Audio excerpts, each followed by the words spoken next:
All right.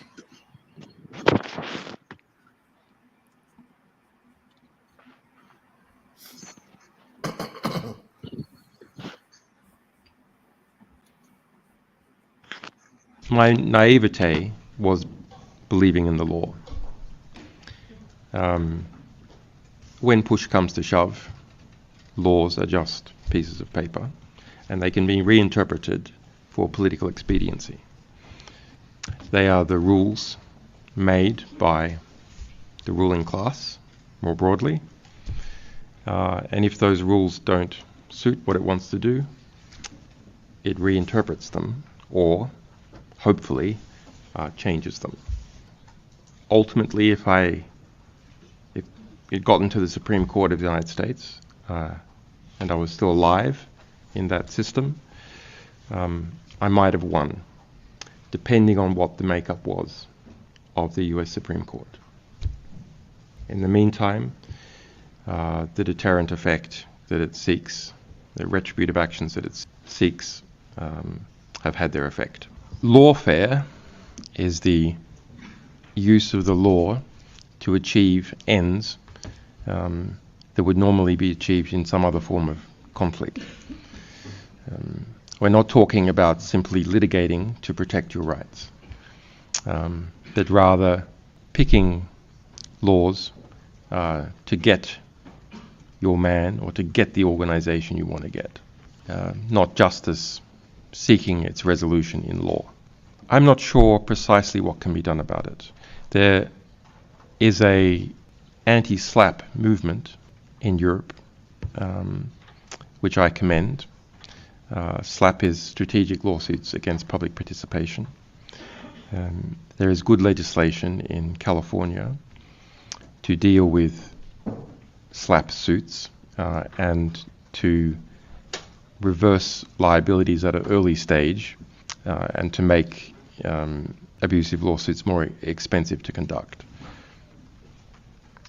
But I think we should understand a bigger picture, which is that whenever we make a law, we create a tool that self-interested bureaucrats, companies, and the worst elements of the security state will use and will expand the interpretation in order to achieve control over others. And that's why law reforms are constantly needed, because laws are abused and expanded. And so it needs a constant vigilance, but also great care in making laws in the first place, because they will be seized upon and abused. So, lawfare might just be the word of the year. I think we've heard a lot of that. And we're here tonight to talk about exactly what that is. And also Beau Forte, who's been on our panel before, is here to tell his own personal story of dealing with that. And as I listened to that clip multiple times of Assange speaking about this, I thought, there really are two issues here, I think. And I mean, the first one obviously is just lawfare when the law is used as a weapon against someone. But I think also it's about who are the judges, who are the people in power. And I think that's something, I'm guilty of it myself, of not in local elections, not paying enough attention to the judges' races, because, they're not, if you're voting on party line, they often aren't listed, So I think that's something we really need to start paying attention to. And I want to roll right into a clip on this topic of what Craig Murray had to say on Consortium News about the Assange case. So I just thought that this was very pertinent. Why did finally these two new high court judges decide that they were going to make an issue of the assurances, particularly the First Amendment one, that ultimately led to his release? What do you think changed? Were they no longer, did they get a backbone? Why did they stand up to the U.S. extradition request at that moment, finally? it was a matter of the individual judge. I honestly think that. And she was the senior of the two judges. And also, you have this situation where when you get judges of that seniority, they're unlikely to be promoted, or they probably have no desire to be promoted. They can't be sacked. Literally, they cannot be sacked. And I presume the CIA failed to find any blackmail material on her. She must be a very clean living person, because otherwise pressure of some kind would have been brought. But I think you just happened to come across somebody not corrupt in the system. And I've actually been giving this explanation to several journalists who asked me what had happened over the last few days here, and they all scoff, and none of them believe me and say that's impossible. There aren't good people in the system, near the top of the system. But remember, I was a British ambassador, and How'd that happen? Yeah. It is possible for principled people to rise in the system. For the odd maverick to exist within the system is possible. And I think they came up against an honest judge. Having been through about 12 dishonest judges on the way, they finally hit an honest judge, and that's what stopped them. I believe it's as simple as that.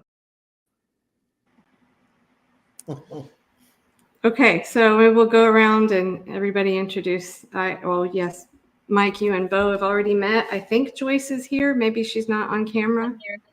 You're here. Okay. Okay. So Joyce is running as an independent, but you're at the Alliance Party. Do I have that right, Joyce? It's the Independence Alliance Party. Independence Alliance. Okay. And you're in Minnesota. That's correct. Correct.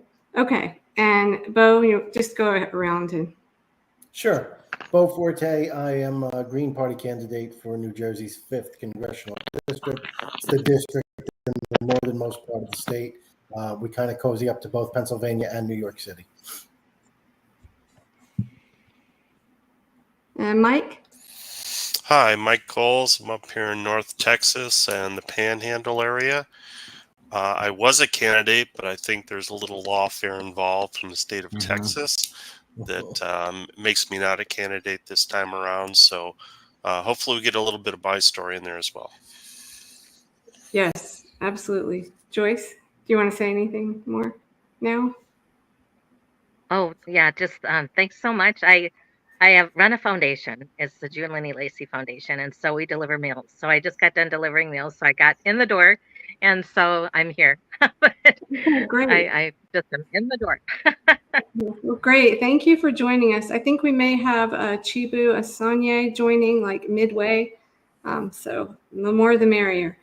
Okay, so I thought, why don't we get started right away? And Beau, I'm just going to let you sort of like tell how this started. Sure. And I've told this story a bunch of times. It's a year long that this went on. It was completely frivolous and crazy.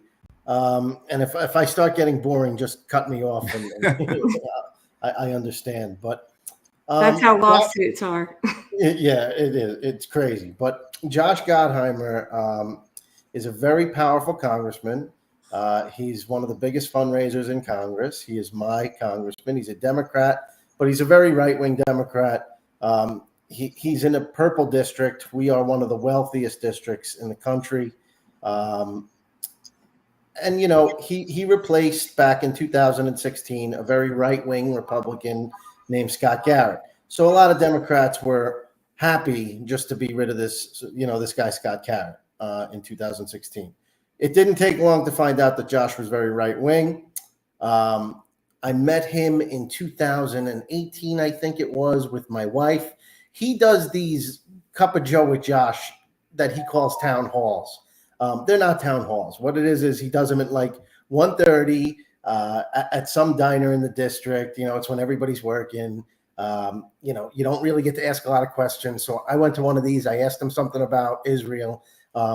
He really rambled quick, 30 seconds. He's a really good politician. Doesn't really give you a chance to get another word in. And next thing you know, his aide is in your face saying, okay, Josh, got to move along. Thank you so much, blah, blah, blah. So, and he's done these. He's never had a public town hall in 8 years. I was writing him letters because I was my father's medical proxy and power of attorney for a long time. My father was very ill. And I was writing him letters, about healthcare because he is vehemently opposed to universal healthcare. He's Joe Lieberman's disciple. He's very much in the healthcare lobby's pocket. health insurance lobby's pocket, just like Joe Lieberman was. And he never responded. I mean, I would never even get a token response, and things got pretty bad with my father. So over the years, and literally years, I would probably send him a letter every month, requesting help, asking questions about mainly healthcare. It was always mostly about healthcare. Never get a response. They got meaner. He has a protest at his house. Again, he's a right-wing Democrat. And this protest was held by the Sunshine Network, I think it's called, or the Sunrise Network. And it was at his home. And a couple of the kids got arrested for trespassing because they happened to step on his lawn or wouldn't leave. Small potatoes. And in the next day in the paper, I read a story where he tells the paper, listen, I wasn't home. My wife and children feared for their lives. People came to my house and this and that. Now, this guy lives in a $5 million home in a very wealthy town. These are hippie activists, environmentalist kids. Nobody was afraid for their life. The cops are basically always stationed outside his house. It's just horrible that, these are the people that are supposed to be in his camp, maybe not, but to go out of your way to say, they were like these murderous, intended people was terrible. So I send a letter to him, and I put the link of the story from the Bergen Record where he said that everyone feared for their life in the header. And I'm like, Josh, if your family really feared for their life, it was just a nasty letter, said something like, if they really feared for their life, maybe you can loan your wife the bulletproof vest that you wear when you're in Patterson. There's the letter with the link up top first of the story saying, and what that's about is there was a story, and that was a big story, that Josh went to Bill Pascrell, another representative here, his 80th birthday party in Patterson at a bar. It was in the Intercept. And, he showed up to the party in a bulletproof vest. Patterson's a little bit of an urban town, but, for someone to show up there in a bulletproof vest, so apparently everyone said, Josh, you're looking a little puffy. What are you doing? Are you wearing a bulletproof vest? And he's like, oh, yeah, made an excuse. He was getting made fun of. Finally, the owner of the bar threw him out, apparently. And it was a big story. Like, this guy, some man of the people, can't even go to a bar without wearing a bulletproof vest. This is the article in the Intercept. I found it. There you go. Okay. Because I have to be honest with you, Beau, when I didn't doubt your story that, that was Lawfare, but I didn't know all the details. And when I saw your email, I was like, that's a little, just my reaction, what you said. But then when you look into it more and you see that this whole thing about, this was a big story in the Intercept. Big story. And it was, and people knew about it. And, and I had written emails to him prior to that, which was a little joke of mine, always asking him, did you really wear a bulletproof vest to Bill Pascrell's party? And there has to be at least 10 emails over a year where I sent him that quote saying, hey, is this really true? And of course, I was never getting an answer anyway. So, so I send that. And that night, and I don't think anything of it. At the time, I was on the Passaic County Democratic Committee because I wanted to get on that committee because they told me that if someone primaries him, you can really vote for the primary challenger to get what New Jersey has is the line, which means they would get the primary placement in the ballot. That's going away. But, that's why I was on the county committee. So that night, I get a call from a DC number. I pick it up, and Agent Priest with the Capitol Police. And I'm like, what can I do for you? He's like, did you send Josh Gottheimer an email? I've never gotten a reply from him. This is like the first time I'm even getting an acknowledgement that Josh even gets my emails at this point. And I'm like, I did. And he's like, why are you talking about bulletproof vests? And I'm like, oh my God. I'm like, sir, this is what it's about. And this is the story. And everybody, and here in North Jersey, it's a pretty common story. So he's like, okay, I understand. Thank you so much. They didn't tell me that there was a story about that. And just be careful what you say and how you say it. Okay. I don't have a criminal record. I've never done anything wrong. So I kind of stewed over this. I was like, my God, this guy is making me look like a January 6th insurrectionist. He's putting me with the Capitol Police, having them call me. I'm like, so I got mad and I sent them another email the next day that was also mean, but similar to that one. And life goes on. And, 3-4 months go by, and I get a letter in the mail one day from Bergen Superior Court that he personally went down to the police station and charged me for harassment for these 2 emails. Now, I tell people this all the time. I have some crazy friends, and we're jokers.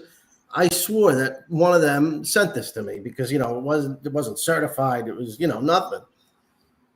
I called the court clerk in Wyckoff because that's where it originally was, but it got kicked to Bergen Superior because Josh knew the judge in Wyckoff or something. There was a conflict. And I call her and I said, is this really on file? Is this an honest thing? And this court clerk, which I don't think they're supposed to do, is like, yeah, it is real. And let me tell you, I am so sorry. I cannot believe that he's being a baby and I would never vote for him. Like, this is the court clerk telling me this. Like, I don't, and she starts telling me, you should go to the press. Here's a guy's number that he'll help you pro bono. And so instantly I'm getting help on this, but it's still shocking because I have a wife, I have kids, I have a job. You don't want to be in, who knows if the press is going to report this. This is long before I ever considered running for office. So, I was a private person. Long story short, I run I take care of this myself because I really believe it's so frivolous. These letters are so ridiculously frivolous for him to take me to court. I'm going to defend myself. And I went pro se. And well, if you hadn't done that, I mean, the attorneys cost thousands and thousands of dollars. So that's where I think the other part of lawfare, is to harm people, is to get people to just, I don't know, either go broke or just give up. 100%. That was what his goal was in this. And I figured that was to make me shell out $5 to $10 grand for an attorney because he knew I wasn't a rich guy. That's a hit. Teach me a lesson. Don't make fun of me or send nasty emails to me or whatever. So there's no doubt that was what this was. But as I get into this case and I meet the prosecutor's a woman named Linda Schwager, I don't know anything about her. But I'm like, okay, she'll call me and we'll talk and she'll say, listen, yes, this is frivolous, but you got to, whatever, who knows, whatever a prosecutor does to make a deal and make this go away. And she never did. And so finally I called her and I'm like, hi, Ms. Schwager, this and that. And she was just venomous to me. Like, how dare you send letters like this to public officials? I was embarrassed reading this. And I'm like, okay. I'm like, so you're really going to press on with this, aren't you? And she's, oh yeah, this, it's for the judge to decide. I would never throw this away. So I look into Linda Schwager, and of course she's the Democratic mayor of Oakland. She's been on TV endorsing Josh. He swore her into her mayor position. So, right there, I'm like, oh my God, how can she even be on this case? This is such a conflict. Well, we go through 5 hearings, all virtual because this was kind of still during a little bit of COVID time. I think it was 2022 from beginning to end.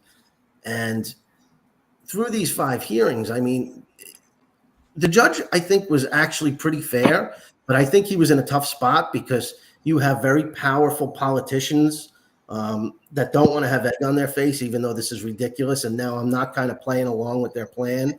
I didn't get an attorney. I'm fighting this myself. So now it's kind of, so I think some of the clips that I sent you, you can hear that, like, first and foremost, the prosecutor probably shouldn't be allowed to be a prosecutor, probably should be disbarred for the way she acted during this. And I want you to hear some of those clips because this is the first time anyone has heard these publicly. I didn't, I've never played these publicly, but I know I can. These are through the courts, so it's public record.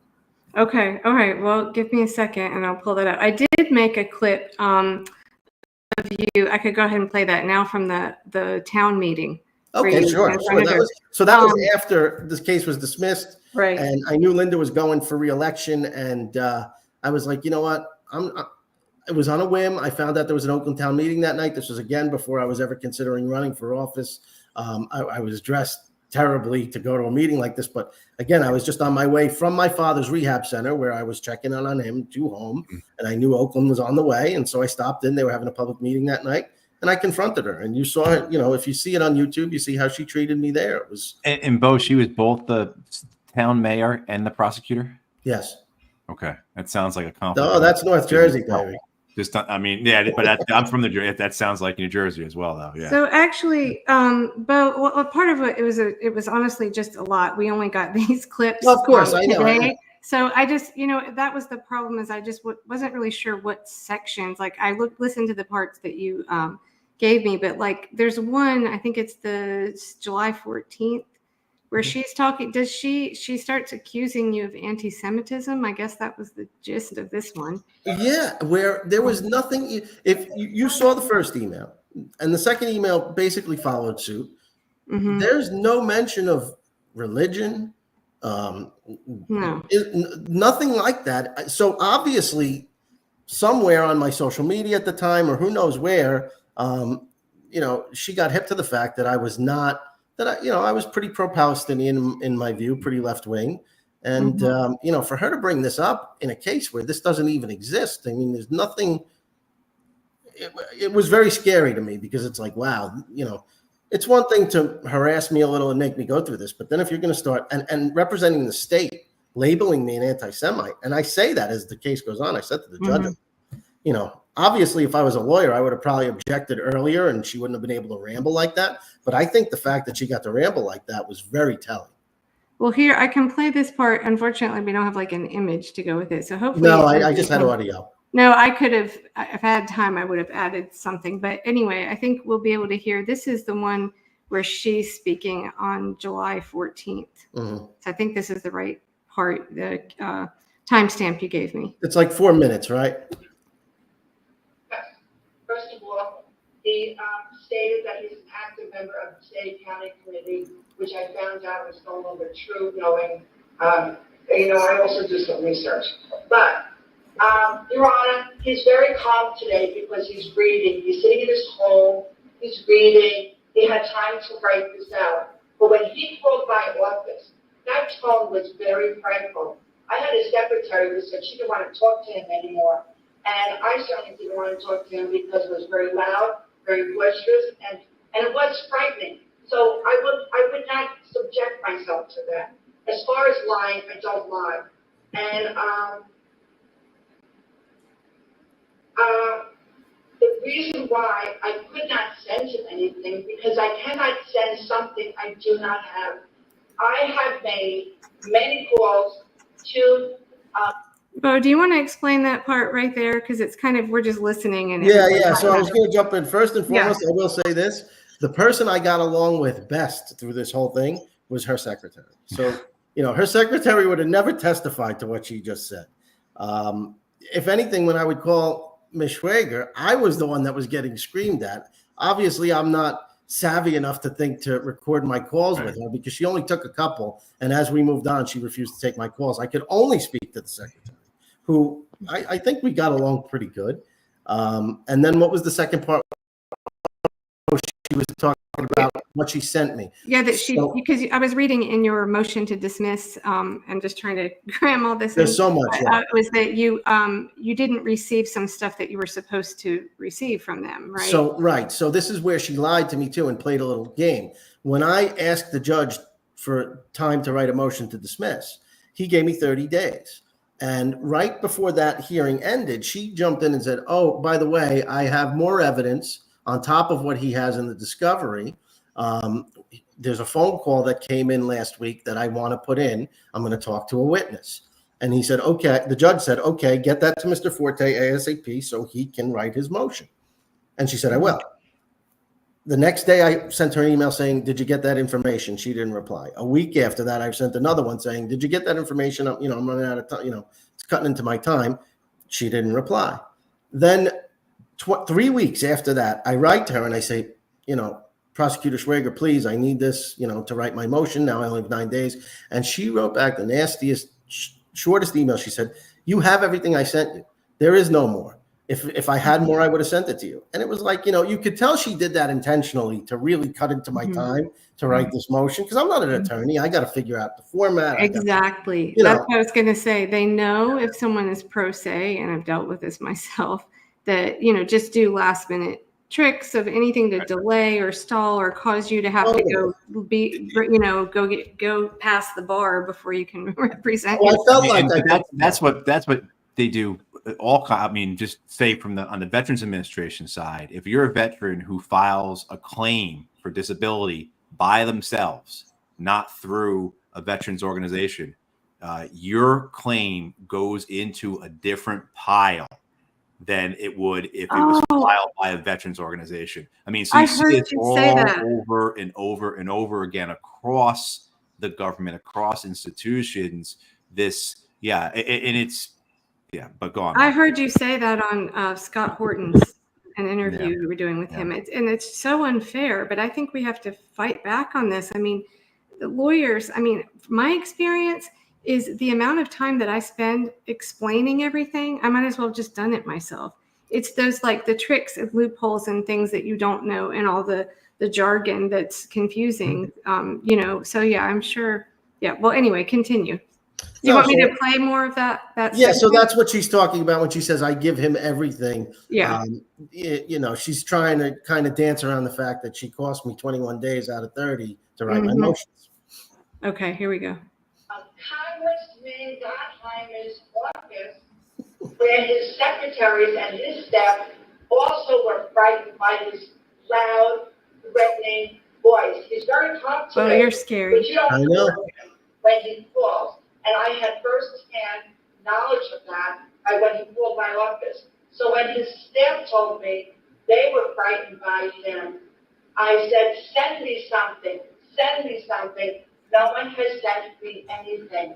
At the last court hearing, it is true the congressman was in Israel, which has been pointed out by his religion. And I'm sure Mr. Forte has not brought that up also about my religion. I guess we're sisterhood and brotherhood because we happen to also be the same religion. I guess in that way, he wants me to recuse myself because I'm Jewish. And I've been to Israel, and I have an Israeli tie. So I don't know. He has two sides to him. He has this calm, very calm, very just straightforward way of talking to you now. But on the telephone, he's not that way. You read all his emails, it's not that way. Talking about his personal life, so disparaging. I was embarrassed to read it. Talk about his Israeli friends. I was frightened by that because I have a mezuzah on my door. So I was worried he was going to come to my office, believe it or not. As far as not responding, as I said earlier, and I will repeat over and over again, as you are aware, in this court, I deal with all 70 municipalities. It took a long time to get something from the White Brook Township. I finally get it. I send it to him. I send it to Mr. Forte. That's all I have. I have nothing further. If I had it, I would send it to him. And I've been prosecuting this court for many years already. And so you're aware that if I have it, I give it. I disclose everything, as you heard previously. If I'm going to be away, I disclose it. I really. So do you want to continue, or I could skip to your part? But I mean, you see what I mean. It's hard to listen to, and it was hard to sit through. I mean, you know. Well, I just want to say, like, I don't want to diminish any. You know, we know that there are situations where people call up and threaten boards of elections and all of that, but I feel like overall, for the most part, those things are kind of blown out of proportion. And the fact is that they're supposed to be representing the people. And when they're not, this is what's going to happen. You know, we've played that Princeton clip thing, the Princeton study clip, how many times, you know, where it shows like, doesn't matter what people want or don't want, 30% of things are getting done by Congress just ignores the people. So, I mean, and the representatives do. So I think they have to accept the fact that, you know, if you're not doing your job, if you're not representing the people, we're going to complain about it. Right. So, I mean, I would say too, and I have a feeling Mike would agree with this. I think it's too far to go in the guy's driveway, even though, I mean, I just think, Matt, there was a clip I was trying to find, and I asked Randy, but I just couldn't isolate it. When you were on Randy's show recently, he was playing a Smedley Butler clip, and he was talking about, I can't remember where it was. I think it was something in DC, but he was saying, you know, that if you're incited to violence, you're sort of letting the other side win. And so it's really hard to not trespass, not But I think also when we know that in a lot of these instances, there are instigators there that aren't part of the peaceful protests that cause the problems. And I know Joyce, she talked about that a little bit when she was on last, the protests in Minnesota that were really bad. But I just wanted to say that, like, we have so much like fear of political violence that we could be facing here shortly. But I think, the public is angry, rightfully so. Anyway, that's my little. They should be. But okay, so you want me to keep playing? I can play. Your part is right after that, I think. Sure. Yeah. I mean, I know it's boring listening to, but God, it's so telling on, what this woman's motives were. I mean, the fact that she's giving her opinion that it was horrible. Her opinion is not the law. That doesn't determine what the law says. So I mean, it's just. I'm glad if she had a phone call of you threatening and screaming and threatening people's lives or something, that would be. Which never happens. Right. Never happened. Okay. What was the judge's demeanor during all of this? Quite honestly, he was on this was all on Zoom at this point. There was nothing in person. So everything was virtual. So his camera was kind of far away from him where I could not get his facial expressions. But there were so many times on these Zoom calls where she would try to make a point and he'd be like, wait, because he knew that she was going off the rails and he was actually helping her. So it was comical, but it was infuriating. Right, right. Okay, so we'll let's see. Let me skip a little bit. Sure. I give out my email address. I have full disclosure. I have nothing more to give him. If I did, I would have sent it. If I could, I think this is you right after this. Congressman Gottheimer here to speak, but he's not here. If I had the opportunity, I would have his office staff here to speak and have them read a statement also. But I don't. And if I could just say, she had nobody because nobody had anything to say, and she's trying. I'm sure if I had an attorney, he would have objected and said, "This is hearsay. She can't say this." I didn't have that kind of knowledge. I mean, in retrospect, but I'm kind of glad she rambled on, and I got all this on tape. To be honest with you, I mean, that's really insane what she's saying there. It's just speculation and fantasy. I mean, can you imagine in a criminal trial? Her argument would be, Your Honor, I've got the gun, but I can't have. I've got the murder weapon, but I don't have it here with me right now. I mean, like that's the type of just, I'm struggling with the right word to describe this. Yeah, I'm going to make just two quick points. She's if you look at her, if you look up Linda Schwager, she's been involved in a couple of cases where there were political people involved or politicians from South Jersey or Central Jersey did something in North Jersey, and she uses that excuse every time. Like even in the articles, there's cases where judges get mad at her because she doesn't produce what she's supposed to, and she'll come out and say, "I have given them everything I have. If I had it, I would give it." This is her MO. It's like, and listen, a prosecutor in Vicinage 2 in Bergen County, one of the wealthiest counties in the country, makes a good buck. So she's getting paid to do this. So and she's got her own divorce practice on top of that. So, and she's the mayor of Oakland. This is what we're dealing with here in North Jersey. Okay, I think this is your part right here. I don't like certain people labeling the opposition of the far right-wing Israeli government who implements an apartheid state on the indigenous people there as being anti-Semitic. I am not an anti-Semite. I think it's outrageous that someone representing the state would just throw that out there at me. And that's why I really didn't respond to it here. Because, Congressman Josh Gottheimer has gone as far as calling organizations like Amnesty International anti-Semitic simply because of their opposition to the way the Israelis under the current government treat the indigenous Palestinians. I believe that there was just an attempt on her part to gain bias in the court, and I think it's outrageous. Thank you. All right. Okay.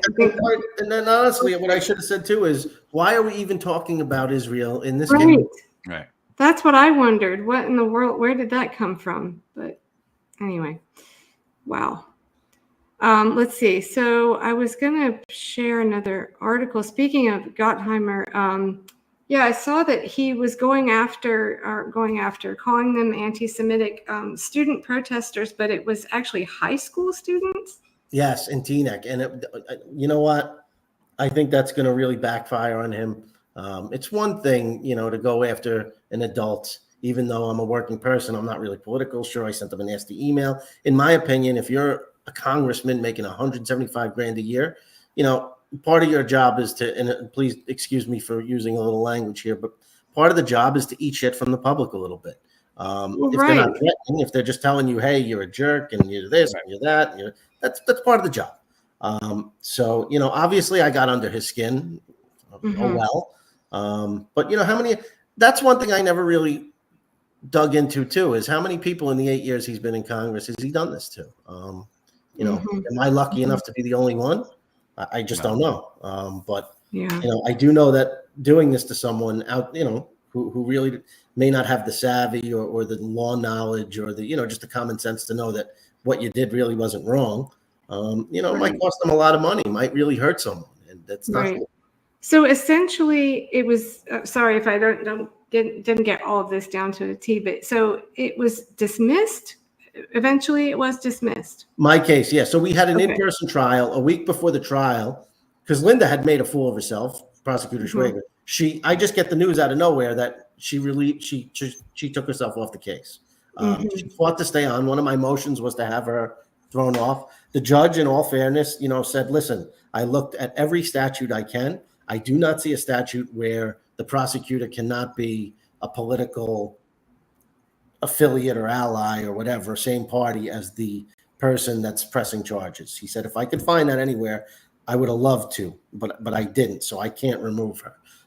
But my argument was fine. A good prosecutor should know that this is a conflict and she shouldn't be on this case. And they had more of a relationship than that. It sounded like it did sound like and that was, if you heard in that one thing, she yelled out, she went, Congressman Gottheimer, because in one of the hearings, I said, you could tell she's friends with him. She doesn't call him, she calls him Josh. She doesn't call him Mr. Gottheimer. She doesn't call him the Congress. She calls him Josh. And, anyone you're going to do that with is obviously your friend.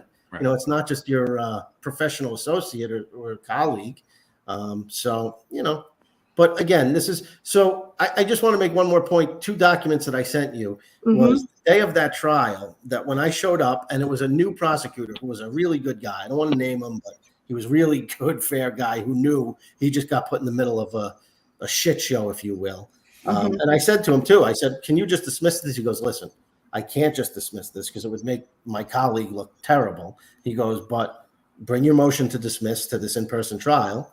I'm not going to, if Josh doesn't show up, I'm not going to have anything to go on and it'll get dismissed. And I was like, okay.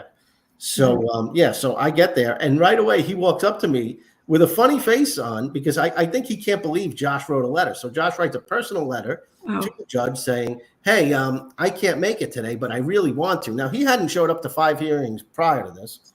And now he's writing a letter. I can't make it. I really want to testify. Can we move this? Because nobody informed me until, today. And right. Let me pull those up. Yeah. Keep talking. Well, the funny thing is, right when he said that, the judge pulled out a return receipt certified letter with Josh's signature on it that was sent the month before telling him what the trial date was. So he's like, this guy can't tell me he didn't know. He signed this himself. So no, I'm not moving the day.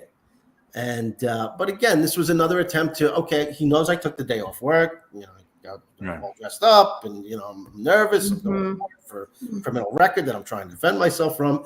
Now he wants to move it again. And in retrospect, I'll be honest with you, I should have played that game. I should have said, okay, let's keep this rolling until he eventually shows up or just had enough. But my wife was really worried about this. And, part of it was, let's get rid of this so my poor wife doesn't have to worry that her husband's going to have this on his head for the rest of his life. Yeah, it's extremely stressful. Yeah. It is. Even if you have the upper hand, it's just stressful.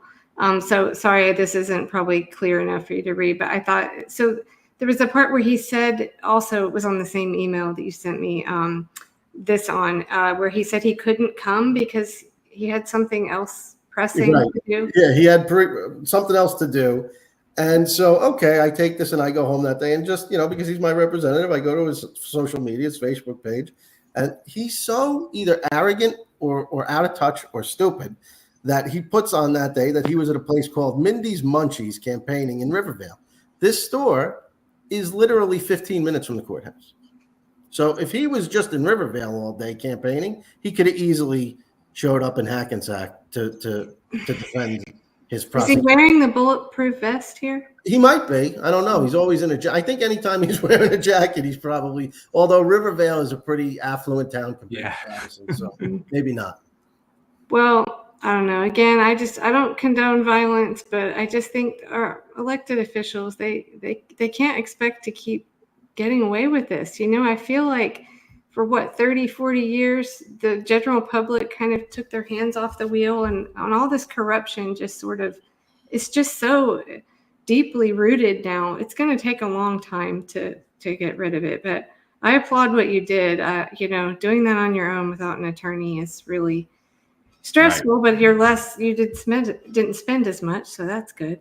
I did learn a lot about a couple of civil rights cases. I will say that, you know, I just was savvy enough to reach out and find the right people. I don't want to name names because they did want to remain anonymous, but a big time ACLU lawyer in New Jersey was guiding me a little, and a big time lawyer out on the West Coast was giving me a little direction as well. No charge. You know, we're just, one thing, I wanted the ACLU to defend me from the beginning because I heard you mention that.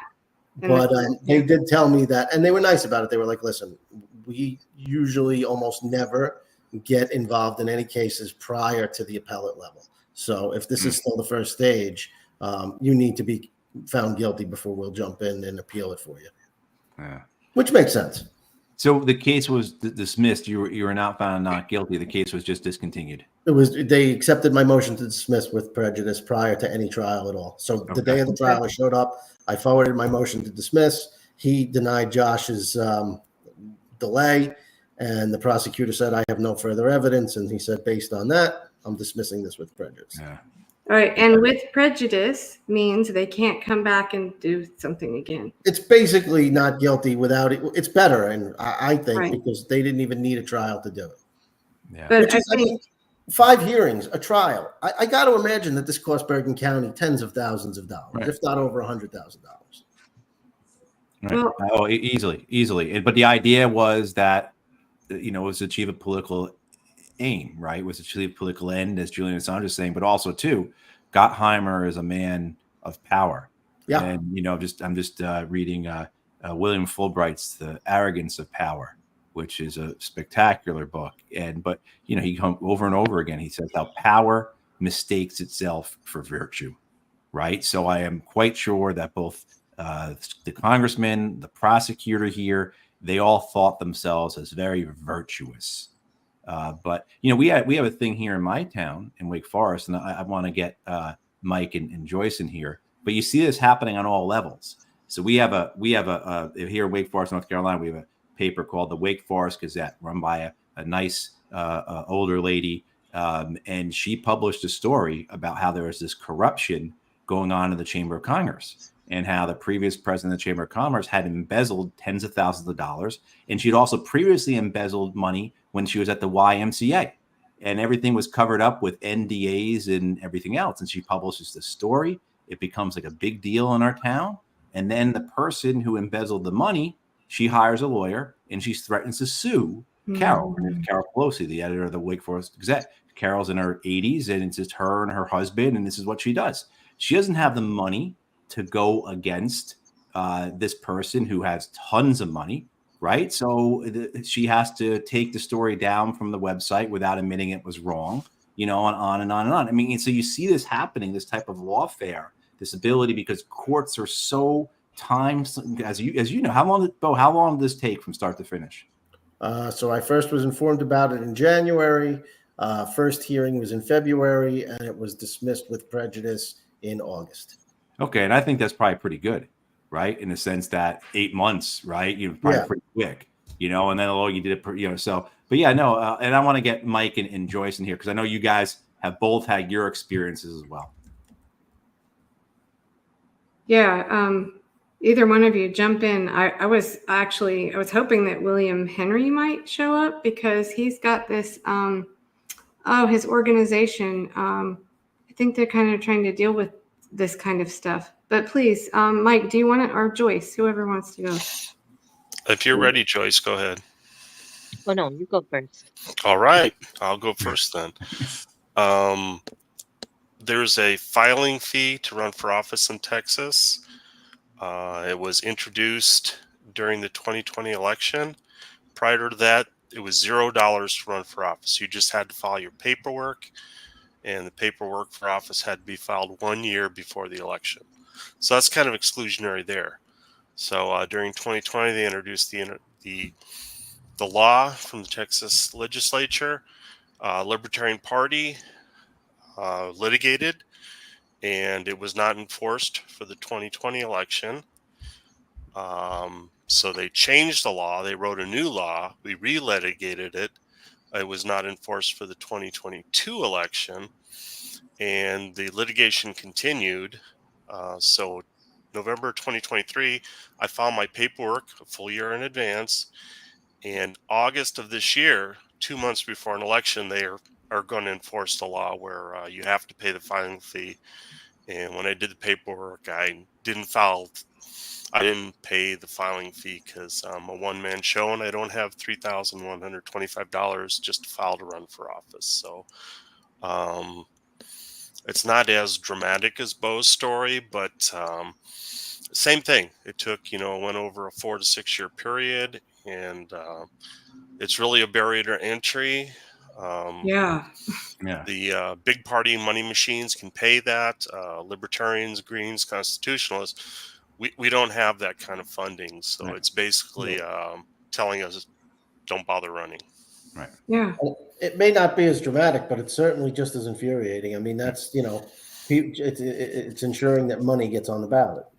That's Right. Well, I've heard something about, was RFK Jr.'s campaign spent, I forget what it was, millions of dollars in trying ballot access stuff. And I know the Green Party as well. They've been fighting all these things in court. We had Chester Todd's campaign manager came on and talked about it. But I mean, maybe we need to start collecting, like, I don't know, a website with all these stories, because RFK too, he did the battle to get on the ballot, and then when he withdrew, they won't let him get off the ballot. Oh, yeah. As well. So it runs both ways, right? Preventing you, and then when it benefits them to make things clouded, they don't take action when they should. Yeah, we had that here in North Carolina. And it's so partisan in terms of the Board of Elections, and they did exactly that. The 3 Democrats on the Board of Elections voted to keep him off the ballot. The 2 Republicans voted to put him on. And it's just like, it's just so partisan. And then when it turned in terms of him getting off the ballot, it was the other way around, right? Where, so it is. It's so overt. And how overt it is, it just makes it even more obscene. But don't you guys feel like a lot of this stuff has gone on for many years, like in the dark, right? And I think now the more people talk about it and start connecting their stories, and this gets out in the open, I mean, that's whatever they say, sunlight's the best disinfectant. Right. But Joyce, you must have a story or something you could, I'm sure you talked about the elder abuse situation there that I forget what your foundation or that you work with is called, but I know you've dealt with the legal system too, so you probably know what all this is like, right? There are thousands of people that have had to go to court and spend their entire life savings trying to save their loved one. And basically, it's just like you said, they're just taking the money, and they have no intention of ever letting that person out of guardianship, because basically, as I said before, it's modern day slavery. Guardianship is conservatorship. You're put in probate court, made into a piece of property. The guardian then takes control, puts them usually in a group home or nursing home. And then they're basically drugged with chemical restraints repeatedly. So they look incompetent, but they're not really incompetent. So the family then tries to go to the court and says, well, there's nothing of proof. We need to have this person, we want to take them to a neurologist. You show us that they're incompetent. But no, they won't do that. And so I don't know how I spent about $78,000 trying to free my mother. Then I found out the attorney I hired was actually on the board for MAGIC, Minnesota Association of Guardians and Conservators. She never told me that. It was a total conflict of interest. I found out a year after my mother passed. They were like, "Why did you hire her?" Well, she never told me, and I didn't investigate. Oh I my just God. trusted. You learn not to trust. And then I tried to appeal, and I got rid of her and tried to do it on my own, like you said. And so I went to the appellate court, did everything I was supposed to do. And anyway, I got this letter from them saying that the guardian's attorney is not going to show up, so you can't have anybody there and you can't be there, which is ridiculous for the appellate hearing. So the appellate hearing was held without me. I wasn't even allowed to be there. I had to wait to get the, whatever was going to come out. And basically, they came out with the one judge was the one that did all the talking. Obviously, I'm pretty sure she was probably paid off. I don't know, but I couldn't understand this. I would have been there and said something because she said, well, basically, your mother deserved to die because she slept all the time. I mean, that's about 6 pages worth of what she was saying. And basically, she slept all the time because she was being drugged all the time with sedatives that were making her so constipated she couldn't have a bowel movement in 3 weeks, had seizures and all kinds of other. I mean, it was just unbelievable. And there's nothing I could do about it. So it's so unfair. These courts are just so unfair. I just couldn't believe that they called and tell me, no, you can't be there. You're not allowed to be in the court. You're not allowed to be at the hearing. So I couldn't speak. I couldn't defend myself. They didn't even. How can you not be allowed at your own hearing? What is Isn't that crazy? Yeah. Because the other attorney, the one for the person that was a guardian, they were not going to be there. So they said they were not, and they knew that they would probably lose because I was actually speaking on my own now. And so they just said they wouldn't be there, and they didn't. Well, anyway, that's the reason they said that's the reason I couldn't be there, because they didn't have representation. So I couldn't have representation and I couldn't be there. So that was what I was told. Can you believe that? I wish I could say no, but I think this is a good time to play this clip of Beau, and we're getting close to 10 now, at this town meeting afterwards. Because, I think when we look at this system and how broken and corrupt it is this just, this machine, right? It seems so overwhelming. But when you realize it's just people, like, yes, it's very entrenched corruption, but they're just people, and I did something in DC. Some people gave me a hard time for, but I think it was February. I went and filmed outside. I figured out where all of the attorneys' offices were that were on the Assange indictment, like listed. I mean, some of them were in the Justice Department, but others were private attorneys. And I didn't trespass or anything like that, but I just got outside and filmed and said, okay, this one's here. Because I just thought, let's put names and faces to this thing, because they just hide, right? It's just this, I don't know, this big scary machine. But anyway, when you see, I think this clip is great because you just see this woman that you were up against, and it's kind of funny at the beginning. She doesn't even know who you are. And well, she didn't, because it was all virtual. She probably, and now it was a year ago. But I just want to say, she was going. This was a month and a half before the election, where she was going for her 4th term for mayor. And not only did I do this, but I made some calls. I knew some people in Oakland that talked about it. And a month and a half after this, she lost her 4th term by 50 votes. So I had something to do with that. There are success stories. I mean, Matt's story, he won.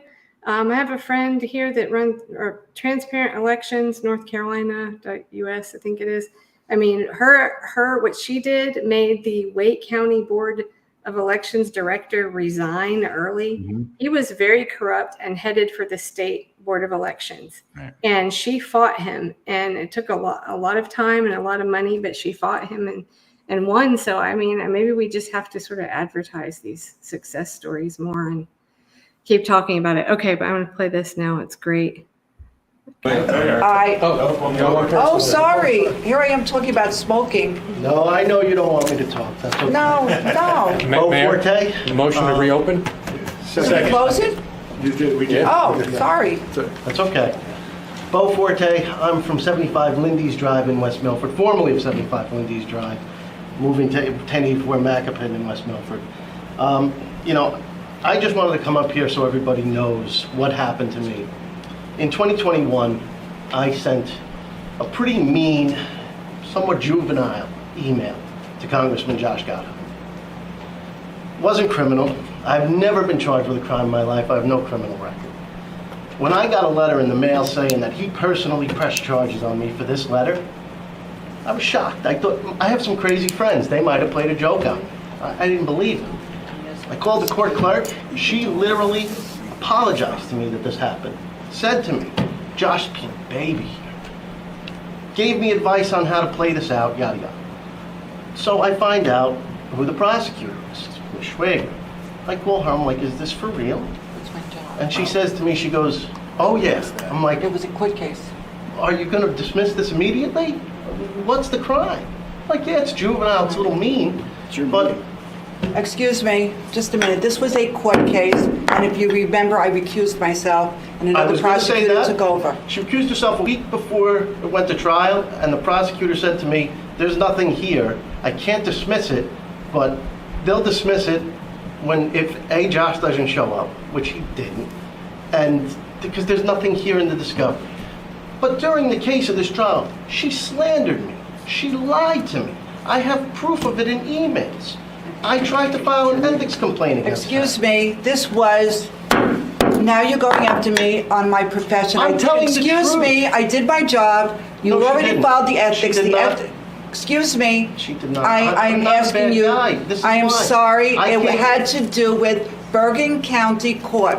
It has nothing to do with Oakland. No, it It was has to do a with the mayor of criminal Oakland. case. It was a criminal case. I was doing my job as a prosecutor. But you And were. my job as a prosecutor You were putting a is to citizen prosecute. through hell for no You know reason, what? for vengeance. You know what? For your No, friend. excuse me. You should have never No. even been on that case Excuse me.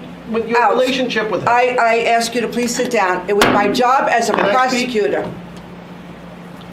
Do I have to call the police and ask you to leave? This is why I'm here. I just want my story to be heard. Your story was heard. Not by anybody but you and Want Judge to Galino, tell your who story? constantly reprimanded you during that case. And I can let Excuse you hear me, and the tapes. language you used was abominable. And it wasn't criminal. Excuse That's your me. opinion. Excuse me. I ask you to sit down. You're out of order. I'd love to tell anyone the story. You can tell the story. Call the police. I would call the newspaper. I'm sure they'd love to hear it. I mean, this is what I went through for a year. 6 hearings in a trial that she didn't show up to, but she dragged me to 6 hearings. How much does Excuse that me. cost Bergen County? Excuse me. You're out of order. Motion to close. I'll move. Second. There was second to close to the public. Second. All in favor? Aye. Please sit down. Thank you for your time. Good job, though. Yeah, I mean that's kind of like saying before about power confuses itself for virtue, right? She thinks she's so righteous. These things that she, right? I mean, She gives herself away right there, where she's like, it was abominable. It's okay. That's not a crime. You know, that's your opinion. You know, listen, it was a little hokey for me to go in there. I didn't have anything prepared, but you know, did I seem like a big scary guy? I mean, she said he's reading, he's very calm. You know, I thought I was pretty calm there too for what I went through. Well, there just are so many stories. There's another candidate, Matt, I don't know if you remember him, Tom Wells in Florida, and he was like issued a trespassing citation for going to this public event at, I think it was like University of South Florida, and talking to people. Right. I mean, it's really gotten to a just ridiculous level. So What scares me is you said that sunlight is the best disinfectant. Most people, I would say, if not the vast majority, are well aware how corrupt we are, and it seems like we don't care enough to really do anything about it. And to me, that's worse than not knowing at all. I think people excuse it because they expect it. Yeah. Right? Yeah. I mean, I think we need to tell it more. I think we need to let more people know it's happening, and then, you know, maybe we band together. Like me and Mike. I mean, Mike's a libertarian. I believe Joyce is, you know, I don't know where her political affiliations are, but, you know, people like us working people in general need to band together and say, hey, you know, this needs to stop. I mean, and the only way we do it, you know, I beat Linda Schwager. She's not the mayor anymore. I couldn't just, challenge Josh to a fight or show up to his house and try to beat him up. I'm running against him. I'll see if my luck. I'm going to ride this wave. I beat Linda. Let me see if I can take Josh down too. And if I don't, you know what? I tried. Absolutely. Well, I applaud you for it. And I think, to quote Assange, courage is contagious. So, I think, Hope so. Yeah. And I just wanted to add that I'm Independence Alliance, and we stand for family and freedom. So. Oh, your sound. I heard families and freedom. Families and freedom, right? Okay. Oh, right. Yeah, I said I'm on the Independence Alliance too.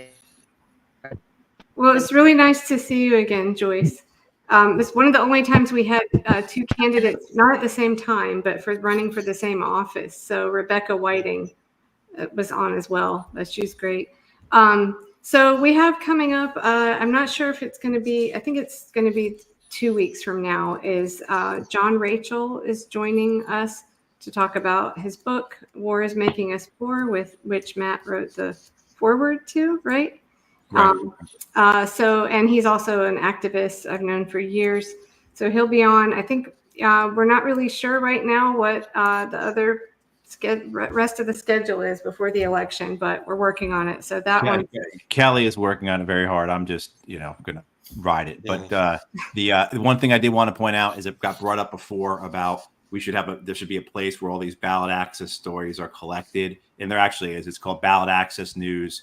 Richard Winger and Bill Redpath write it, and it is extensive. And just go Google Ballot Access News, look it up, and you'll be surprised at how many stories they put out every day. And it goes to show that how big this issue is, how widespread it is, how this is what's used to keep power in power, is this type of lawfare. And in particular, as we're talking about, this type of ballot access. But yeah, Ballot Access News, Richard Winger and Bill Redpath, they just do incredible work. I am actually following them. But don't you think? I think we need a wider collection of other cases as well. Mm-hmm. I think, right? Yeah. May I just say I'm running for U.S. Senate, and I just wanted to let you know that you have to come up with 2,000 signatures in order to be on the ballot in Minnesota for that.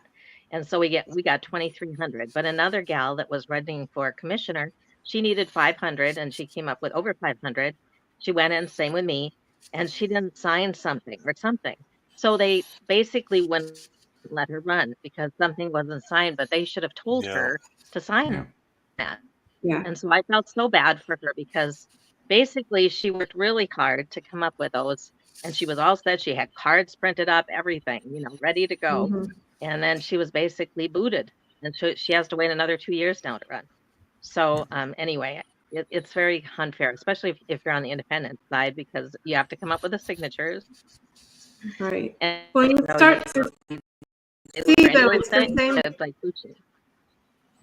Oh, sorry, it was cutting out there. You start to see, though, it's the same tactics. When you hear these stories, it's the same tactics over and over again. And I think that's what makes this maybe easier to fight, because, you learn how it works.